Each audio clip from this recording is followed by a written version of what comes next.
Look at this Earl Grey ice cream. It is loaded with chocolate toffee, crushed shortbread cookies, and finished with a pinch of flaky sea salt. The integrity of the scoop depends on the foundation, a perfectly smooth custard base that binds these contrasting textures together. Homemade ice cream often suffers from a grainy, icy texture or the presence of small, overcooked egg proteins that disrupt the mouthfeel. Achieving a premium result requires a specific sequence of temperature control and emulsification to prevent these common culinary failures. This flowchart breaks down the process into 5 stages. We start with the flavor infusion, move to the egg base, and then the tempering phase. Finally, we reach the most critical stages, cooking to consistency and the rapid straining and chilling. Before you even turn on the stove, prepare your workspace. Measure your ingredients and set up an ice water bath with a fine mesh strainer placed over an airtight container. Once the cooking begins, the temperature rises quickly. Having this setup ready ensures you can stop the heat the moment the custard reaches its ideal state. We begin the infusion by halving a vanilla bean pod lengthwise. Use the back of a paring knife to scrape out the seeds. Place the seeds and pod into a medium saucepan. Stir in heavy whipping cream, 1 cup of whole milk, 6 Earl Grey tea bags, and 1/3 cup of sugar. Bring to a simmer, then remove from heat, cover, and steep for 15 to 20 minutes. You will know the steep is finished when the liquid takes on a warm tan color from the tea bags. At this point, remove and discard the tea bags and the vanilla pod. While the milk steeps, prepare the egg base. In a separate bowl, whisk together 6 large egg yolks, a 1/4 teaspoon of kosher salt, and the remaining 1/3 cup of sugar. This comparison shows the target. On the left, the raw yolks. On the right, the result of vigorous whisking, a pale yellow, noticeably thickened mixture. Fully incorporating the sugar into the yolks creates a physical barrier around the egg proteins.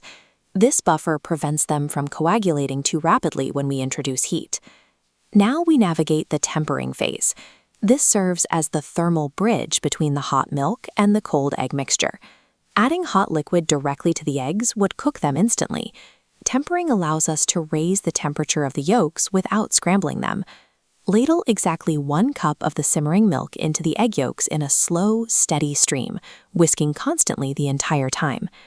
Now that the eggs have been warmed and stabilized, you can safely pour the mixture back into the main saucepan. This gradual temperature equalization is the mechanism that allows eggs to thicken a liquid into a custard without solidifying into clumps. Return the saucepan to medium heat. Whisk constantly for 3 to 4 minutes to keep the custard moving and prevent the bottom from scorching. We are looking for a specific metric. Continue cooking until the internal temperature reaches exactly 170 degrees Fahrenheit. You can verify this consistency using the spoon test. Dip a wooden spoon into the custard and swipe your finger across the back.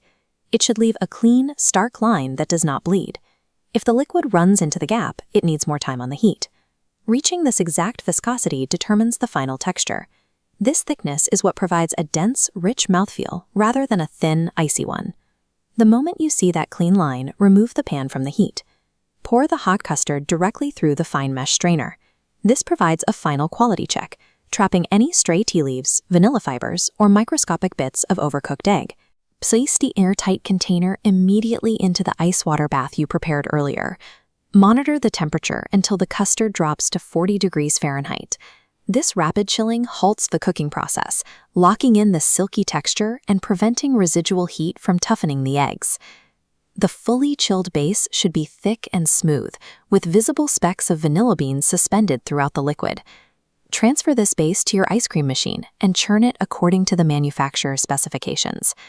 Once the ice cream reaches a soft serve consistency, fold in the chopped chocolate toffee and crushed butter shortbread. Freeze the mixture until it is firm. When you serve it, the spoon slices through a perfectly stable structure, revealing the layers of toffee and shortbread held within the cream. By following the chemistry of the custard base, you gain the technical control required to produce professional quality ice cream in your own kitchen.